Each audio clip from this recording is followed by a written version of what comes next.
I'm the host of the New Republic Show right now. I'm joined by my colleagues Monica Potts and Alex Shephard, and we're here to discuss the Democrats' deal, capitulation. We can pick different words here that broke last night about in terms of ending the government shutdown potentially. And so, just give me your instant reactions. Monica, start.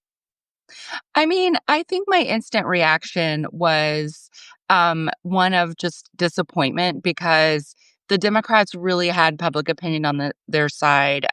Most most American voters blamed Trump and the Republicans for the shutdown. They wanted they wanted Democrats to continue to fight for enhanced subsidies to make healthcare more affordable. That was really a winning argument, and they won soundly on Tuesday, and they really could have carried that momentum forward by putting more and more pressure on the Republicans as the shutdown increased pain on Americans. And a lot of the effects of the shutdown were increasingly serious. It was a really important thing to address the needs people had. So I understand why people wanted to get the government reopened. People needed their paychecks. SNAP beneficiaries needed their benefits. But the pressure was really on Republicans to solve those problems. And politically, I think that they could have lasted a little longer. Alex. Yeah, I mean, I think it's just a total disaster, like across the board. I think they could have, I think that the pain of the shutdown was real, but if that was actually the case, right, they should have reopened the government 10 days ago. And that's not what they did. And I think, one, they lost an argument that they were winning intentionally, right? So that by reopening the government now, 6 days after these elections that they just won, it's hard to argue with the fact that this was a Democrat-controlled shutdown. I think that's the sort of top line item. But the other thing here, well, there's three things. So the second thing is that, at every point here, right, Republicans were losing, right? They were losing over anger and anxiety heading into Thanksgiving and Christmas. They were losing on Obamacare, and then they were losing on all these sort of illegal SNAP benefits. And on each one of those points, Democrats bailed out Republicans, right? They allowed them to just sort of escape an argument that they were losing, and they got nothing for it. And that sort of leads me to the third point, which I think is the thing that makes me angriest, is that there's just no way of looking at this and not saying that it's ultimately about the filibuster, that Republicans and Trump were getting closer and closer to fully nuking the filibuster. It's like Schrodinger's filibuster at this point. It both exists and doesn't exist at the same time. And that I think Democrats saw that and started to get very nervous. And I think that at the end of the day, what really changed here was that Democrats wanted to protect the filibuster, and they threw themselves and their own party under the bus to do it. And I think if you're somebody who's looking ahead at how we get out of this mess right now, it's really hard to imagine doing that with the filibuster still in place, and Democrats just capitulated to protect it. It's pathetic. Let me ask a couple of mechanics here. So we had 8 senators who voted for this deal, let's come back to them in a second. Should we assume that, Monica, do you assume Schumer, even though he voted against it, Schumer is for the deal? I assume he gave them his blessing. Alex, you assume that too? Yeah. Yeah, I mean, I think all the reporting suggests that. And I think just to underline the point, there are only two options here, right? Either Schumer has no control over his caucus and was unable to stop this sort of critical mass of senators from joining with the Republicans, or he was secretly doing this deal that screws the party over as they head into the midterms anyways. Either way, the conclusion is the same. He's a disaster and he needs to go. You, Monica? Yeah, I mean, I think that Schumer is always worried about upsetting like the median voter. But he represents New York. New York is full of Democratic base voters. They wanted Democrats to fight. There's a lot that Democratic voters object to about the Trump government. Also the longer it went on, the more people were going to blame Trump. The Democrats have this idea that voters are kind of like watching everything that happens in DC, and they're like, well, it's time for, Democrats to give or whatever. But no, when bad things happen, people blame the president, and they are aware that Republicans are in control of Congress. And so the worse the shutdown got, the more pressure was going to be on Republicans. I don't know if they would have listened to it. I don't know if they would have done anything about it. But everything that bad that happened would have pinged the Republican Party. Let me go through these 8 members with you, Alex, and just so it's Angus King, John Fetterman, Pennsylvania. Angus King is the independent from Maine. Catherine Cortez Masto is Nevada, as is Jackie Rosen. You have both New Hampshire senators, Maggie Hassan and Jean Shaheen. You have Dick Durbin of Illinois, and you have Tim Kaine of Virginia. So that was a lot of people. Anything stand out to you about them, or anything unifying about them that's worth us noting here? Yeah, I mean, they basically all are they're retiring, or they have terms that end in 2030, basically. So Well, they the were base can't punish them, basically. yeah. So yeah, and they probably won't in some cases. The names that stick out to me are Rosen and Cortez Masto most of all. I think just because they are. And sorry, God, now and why? Who is the New Hampshire senator who's not Jean Shaheen? I think it's I can't remember if it's Hassan or Hassan. I've been Oh, corrected about this Hassan, before. yeah, But anyway, Maggie yes. Hassan, yeah. Her stamp reached Um, out to me at some point before, so I'm about to work on that. But anyway, yeah, yes. yeah, yeah.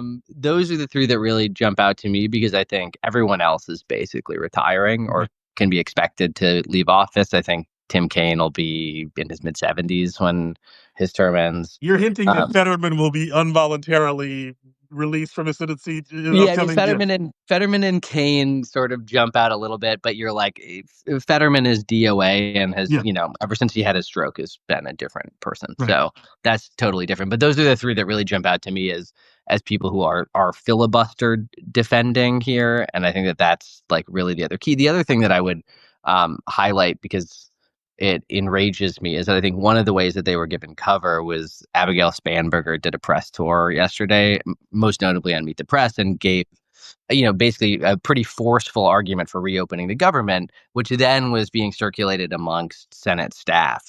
And what we saw here is something that Spanberger has done before in these kind of tense situations is that she goes on a press tour and throws her colleagues under the bus. And I think that that's what happened here is that a crucial part of the strategy was Abigail Spanberger using the political capital that Virginia voters gave her to throw her own party under the bus, something that she's done repeatedly.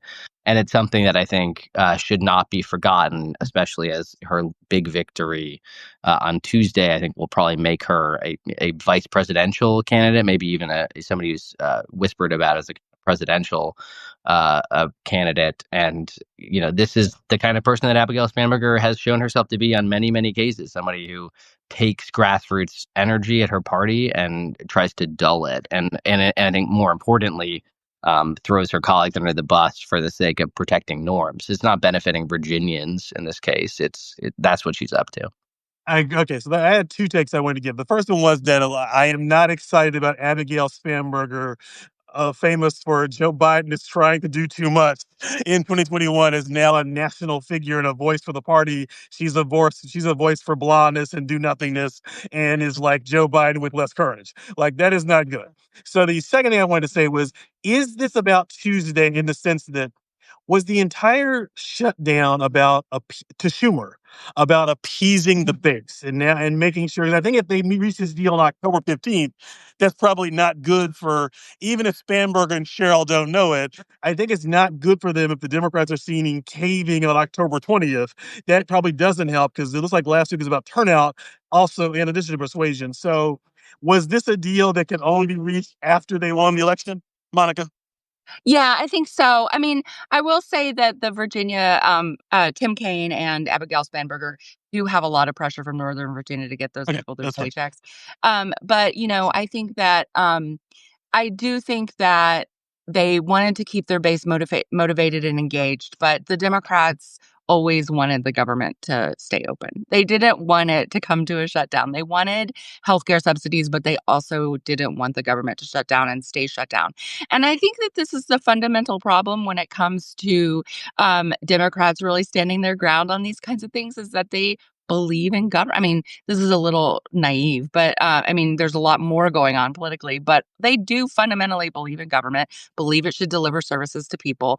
And this is what the Republicans can always use against them. The Republicans are fine, detonating, kind of a disaster in the middle of the country right before the holidays, and letting people go hungry without their SNAP benefits and shutting down airports and causing pain, that, they don't believe the government should be doing those things for people. And so they're willing to be nihilists when it comes to the government. But fundamentally, Democrats are going to want the government to work for people. And they believe, wrongly, I think, that comes back to them in goodwill. It doesn't. People understand theater, I think, more than they understand just like good service delivery. So one thing I think we should note here is it's not just these 8 members. They're taking the blame on some level. We like if the Democrats in the Senate were merely upset with Schumer, they could pick a different leader tomorrow, if not this afternoon. We should assume there are people who wanted this government shutdown to end. Like I have a hard time believing Alyssa Slotkin, another mayor of the moderates, was really outraged about this deal. You've seen Janet Mills is really outraged by this deal. We assume there are a lot of people pretending to be outraged about this deal who actually agree with it, right, Alex?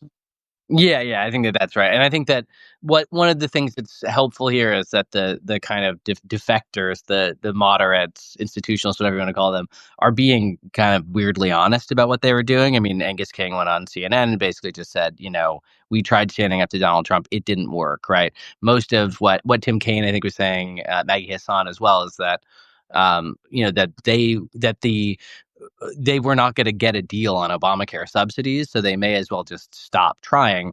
And I think that's the problem that they always had here was that the Obamacare subsidies thing was a kind of chimera position, that like they were saying something that was politically uh, uh, good for them, but that couldn't necessarily get an outcome that was possible, which is true. But what you're also seeing here as well is that it's a failure of political will, right? That the party is just saying, well, we weren't seeing signs of getting what we wanted, so we just gave up. And that's, I think, always been the issue with the Democratic shutdown strategy, is it relies on Democrats to have political will that they do not currently have, that it requires them to take risks and to be uncomfortable on these things, but also to press these kinds of positions. They were winning this thing politically, even if they didn't see a policy outcome. And I think that also shows another a damning problem here, which is just the disconnect between the party itself and its base, right? That they are not they're only able to see the kind of wheelie dealy stuff that they do in DC. They're not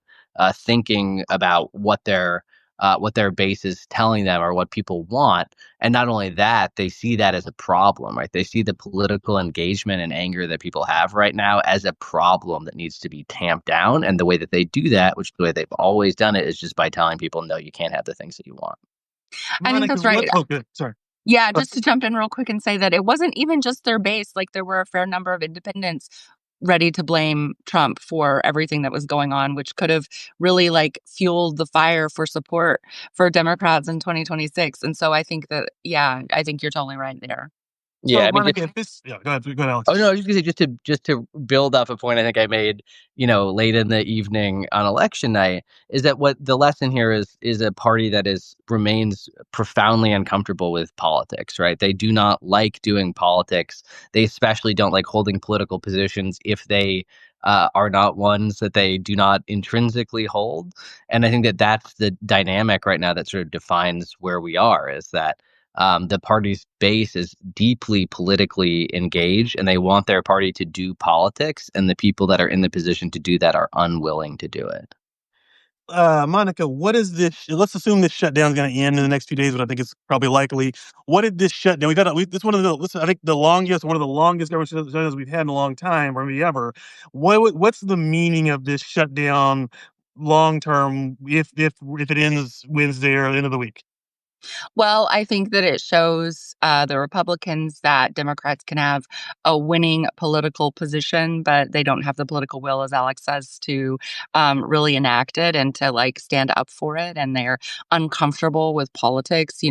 The saying, when they go low, we go high. Well, it's like, well, somebody has to get down in the mud and sling some dirt. Somebody has to fight real hard. And so, the Democratic Party isn't going to do that as a party, even if some members are pushing for it. And even if they have the public on their side, I think it shows Trump that he can continue to kind of roll over Democrats and do what he wants. I think it shows Democrats that they don't have a unified caucus in the Senate, and that moderates will bail on them whenever they feel like the pressure gets too high because they can't take it. And I think that it shows the American public, and especially the Democratic base, that Democrats aren't going to stand up and fight when really push comes to shove, that really bad things could be happening. And Democrats aren't going to present a unified front to kind of draw a line in the sand. And Alex, can you hear me? Alex. Sorry, No, it's okay. my internet went out. I want to finish by asking about Alex with his great piece. Are you still here, Alex? Yeah, thanks. Okay. Alex with his great piece describing essentially the Democrats having their Tea Party moment, meaning that there's this big disconnect between the base and the leadership that was similar to the 2010 to 14 period where the Republicans struggled to have leaders in charge because the base wanted to be more aggressive. Where does this take us now? Like that piece I thought was prescient before, but now you have a second capitulation on some level. But at the same time, you also had, I think the party leadership would say, Abigail Spanberger and Mikey Sherrill, the quintessential generic Democrats, won.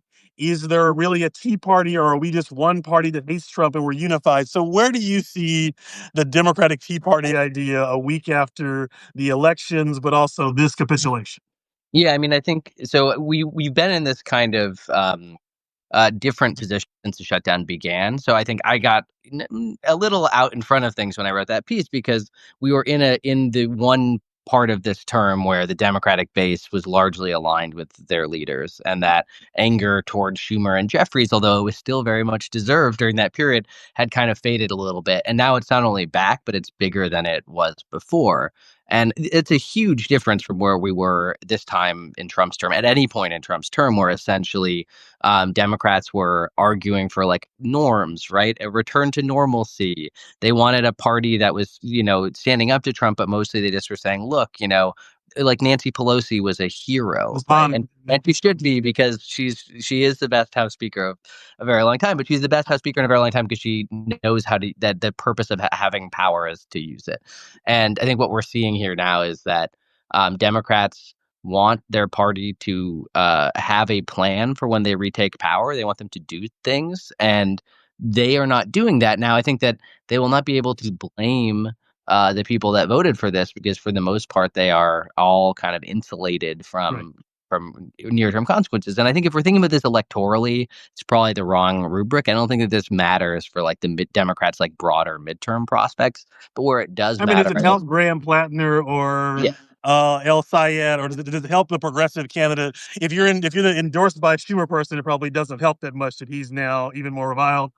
Yeah, that's exactly where I was going. So I think that I think where it matters is in the primaries, right? And that I think that there are candidates who have understood that, like Plattner being one of the great examples, that understand the anger at the grassroots level and at the base, and that they are going to capitalize here. And I don't think that Democratic leaders realize this, right? This is very bad for Janet Mills. And I think that even though she came out very strongly against this, she's Schumer's candidate, right? And the anger here is at Schumer, and people are going to want candidates that go against that. Although, interestingly, the El Sayed thing that is funny is that he is one of his first moves politically was to say that he, thinks that Schumer should remain Democratic leader. But said this when recently? No, this is when he first got into the race. Maybe he shifted his view on it. But there are many interpretations of what that looks like. But nevertheless, I think that that's going to be the dynamic that's going to define the next 6 to 8 months. All right, good. Guys, thanks for joining me. This was a great conversation. Good to see you. See you soon. Bye-bye.